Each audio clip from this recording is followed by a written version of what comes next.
Drobo stand, and we're here to talk about the Drobo Pro, the Drobo S, and all the new Drobo products.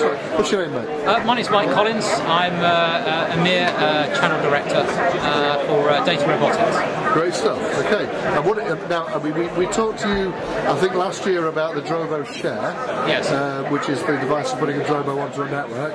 But you've got some brand new stuff, so you've got some really exciting new products this year. Absolutely. Do you want to tell us a bit about what you've got? Okay, so let's talk about the first. Last year we talked about the standard 4-bay the original Drobo, and underneath is the Drobo Share. That's right. Yeah, I mean we've shipped over 100,000 of this product worldwide so far. Two of them to me. Yes, that's right. Yeah, absolutely. We've now introduced the new Drobo S. Right. Okay. The difference being is that this product has 5 bays instead of 4. Okay. Still has the USB and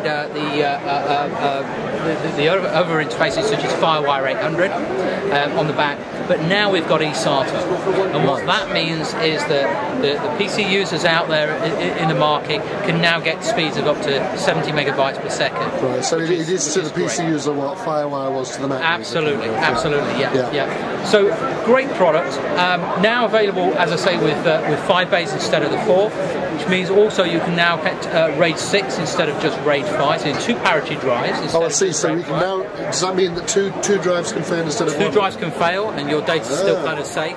And then obviously it rebuilds the RAID with what drives are left. Right. And also we've upgraded the kind of processor in here. It's much faster. It's a slightly redesigned type of unit. Look-wise, and then also what we've introduced is the Drobo Pro. Now this is what I really want to know about.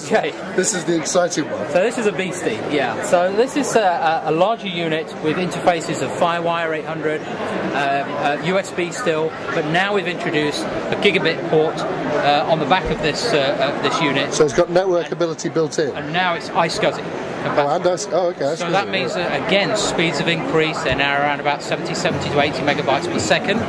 Okay, with 8 drives, and the same kind of principles that Drobo have always used, where you've got a mix and match of drives. Doesn't matter what the capacity is, as long as there's SATA interface, you can mix and match them. You can mix and match also the manufacturer of drives, and just like the normal Drobo, if one drive fails, what happens is it detects that, it looks at the other drives and basically said, right, okay, we're going to create a RAID between the drives that are actually left. And now it's all green lights, and that means that it's actually just done that.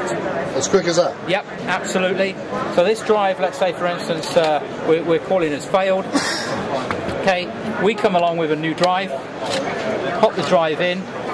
No caddies or anything like that, it's just the bare drives, okay, and within a few minutes what will happen is that drive will go, that light will go green, and that means that your system, there it goes, is back up and running.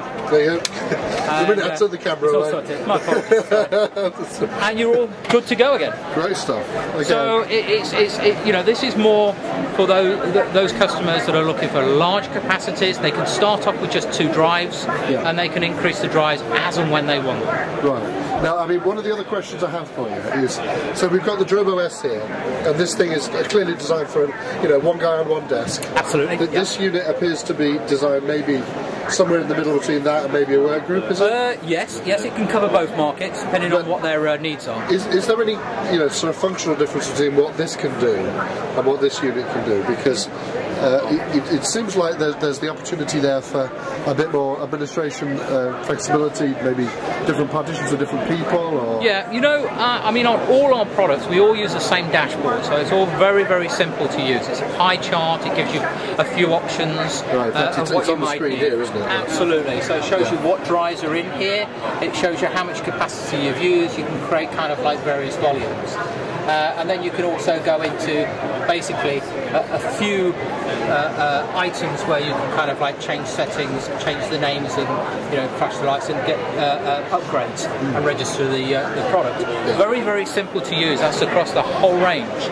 The differences are the speeds and the interfaces. Right. Okay, the Drobo S, eSATA, great speeds for desktop people that want to edit video or something, you know, along those lines. The Drobo Pro, really, with the Firewire 800 and also the new iSCSI connectivity, gives you both the speed, but also from either a desktop or a business perspective, it gives you the flexibility of being able to use in both of those markets. And presumably, again, 2 discs redundant, 2 disc fail redundancy. Absolutely, yeah. You can either have 1 disc as parity or 2 discs as parity. Oh, so you can select? Yes, you can, and you can upgrade and down.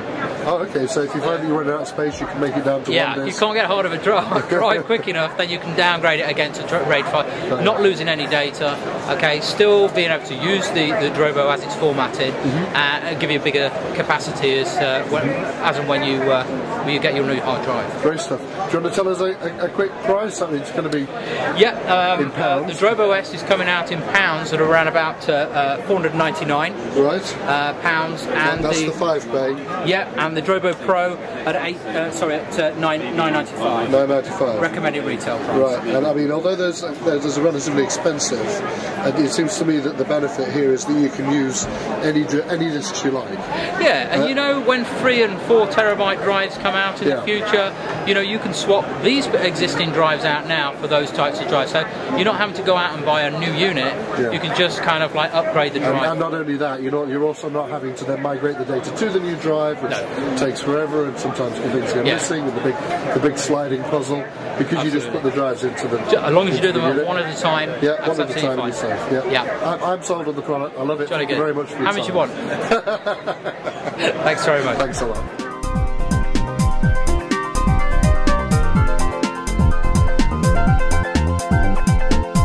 This video is an extract from an episode of Photo Walkthrough, an online TV show all about photography and digital photo editing using Photoshop and Lightroom. If you'd like to see more, head on over to photowalkthrough.com, where you can find all the old shows and subscribe to the new ones for free.